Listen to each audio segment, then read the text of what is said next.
Visva Bharati first passenger ট্রেনে আগুন। শুক্রবার সকালে সমাজ মাধ্যমে ভাইরাল হলো আগুন জ্বলতে থাকার ভিডিও।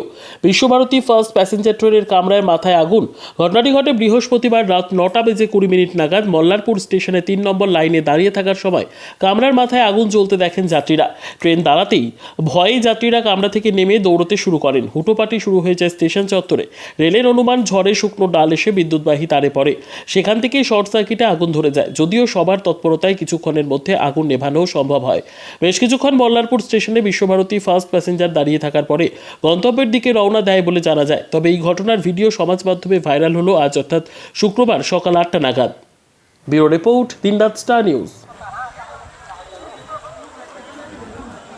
এসে পড়ে আছে দাই, কিছু হয়নি। ট্রেন তো ওইখানে উপরে কিছু হয়েছে, ট্রেনে কিছু হয়নি।